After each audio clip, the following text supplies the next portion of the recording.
Allow me to reintroduce myself. My name is Ho. Blocked by James. Turned back and forth. Oh, he broke his ankles. 1-1 from Dyson.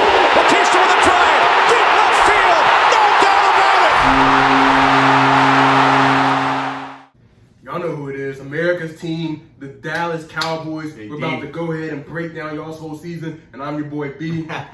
I'm Rob, man. What's happening? I'm Mike, and let's get to it, huh? Hey, this Dallas offense was clicking on all cylinders to start off last year. I mean, Dak was throwing for 400 yards like it's nothing, and then the injury trail just hit him like a fucking train. They lost Dak last year, who's coming back, and he's still a little injured coming into the year, but he's coming back. It's a completely different injury, obviously. Tyron Smith's back, and Leo Collins is back. That's three of their biggest pieces on the offensive side of the ball, outside of the wide receivers. That's all coming back. That's huge for this team, especially to kick off the year. They made a couple other signings. They got Brent Urban, who's going to start on that defensive line, which is not a very good defensive line at all. They got Keanu Neal, who's often injured, but he's really good at that linebacker safety hybrid role that every team needs, every elite defense needs.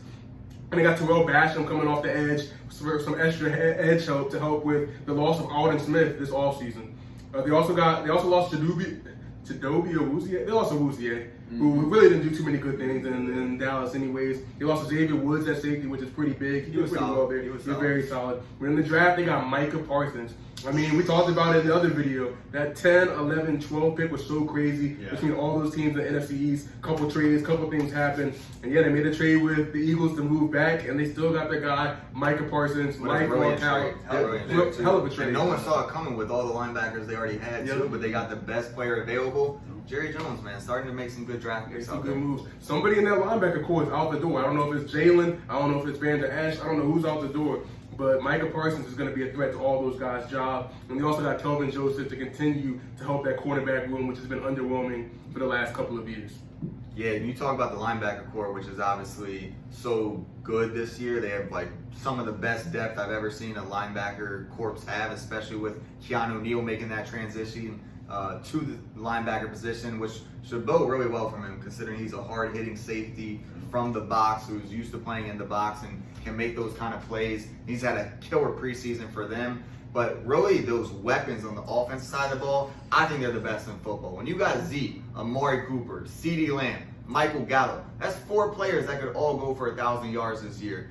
Plus, you got Dalton Schultz, who's a solid tight end, and Blake Jarwin coming back, I think, as well. And so Tony Pollard as well, another running back who can help ease the load from Zeke. So they have really great weapons for Dak. Obviously, the offensive line used to be, or was like the best O-line in the decade. They had like 3 perennial Pro Bowl, All-Pro caliber players in Tyron Smith, Travis Frederick, and Zach Martin. But Frederick's retired. Tyron Smith only played like 2 games last year, and Zach Martin's already missing week 1 of this year. So hopefully those guys can stay healthy, keep that O-line, solid up front. And then the D-line, though, on the other side of the ball was fucking awful last year. Terrible. I mean, after Gerald McCoy fucked up his Achilles in the preseason, they were just like, we don't know what we're going to do at the position. We're just going to put the dudes out there. And they did absolutely nothing. Like, they're getting pancaked every game. They're not making tackles in the run game. They're not getting after the passer. So they did make some additions this year. As you mentioned, they got Osa in the 3rd round, who should be a decent player, at least in year 1. They added Brent Urban. Neither of those guys are big names, though, so like they probably could have done more. And at the end of the day, though, like this season comes down to Dak Prescott. Let's be real. He was going off for like I think an NFL record, like amount of yards through his first 4 games of the season, like 1,500, some shit like that.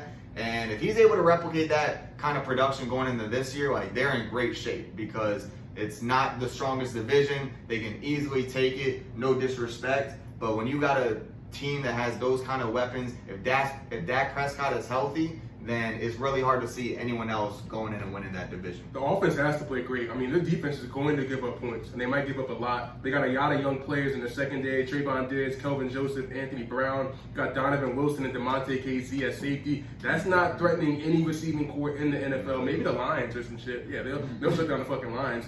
But I mean, outside of that linebacker and edge position, they got some real question marks at the interior defensive line and at cornerback and safety. I think that help, too, is going to be a really big impact on the offense. Obviously, Dak Prescott and even Zeke. Zeke's had some injury concerns in the past, too. So, we're going back to the best bets of the day, fellas. And I just came at y'all. If y'all saw that Cleveland Browns video, go check it out. It's going to be a very similar trend here, all right? We're going to go with Zeke under 1,150 rushing yards. And really, I think it just comes down to how the Cowboys carry him. He already got hurt once. They don't want to put too much tread on the tires again. And they saw a lot out of Tony Pollard last year. That's why they drafted Tony Pollard. Yeah, man, 100%. And if I'm not mistaken, I think Tony Pollard was top 5 in yards per carry last year. Wow. Yeah, top 5. So they know what he can do. He's a young guy. They obviously already paid Zeke, so you're not going to really pay Pollard a crazy amount. You might as well give him the touches while he's there. So I'm going to go under Ezekiel Elliott, 1,150 rushing yards. Going under on Zeke, and watch out for Jabril Cox too. They drafted at the fifth round linebacker out of LSU. Also went to North Dakota State before that. He's going to add on to that linebacker room. That's just He's going to be a really good player in the future. They got what, 5 guys now? Got 5 guys that really Jalen play. Smith, Leighton Vander Esch, and then the 2 starters, Micah Parsons, Keanu Neal, plus Jabril Cox. Yep. Y'all got to trade a linebacker. Trade him, man. Trade him to Philly. Someone needs a linebacker out there. Like, y'all could get something else. Maybe a D lineman. Maybe. Or a corner, man. Something, Somebody. man. Sean Lee's also out of there. I mean, He was he old. gets hurt all the time. He's old. He was part of that good linebacker tandem for a while, but he's old. They got to get his ass out of there, and they replaced him big time. So Dallas, big year for y'all. Denver, we're going to Mile High next.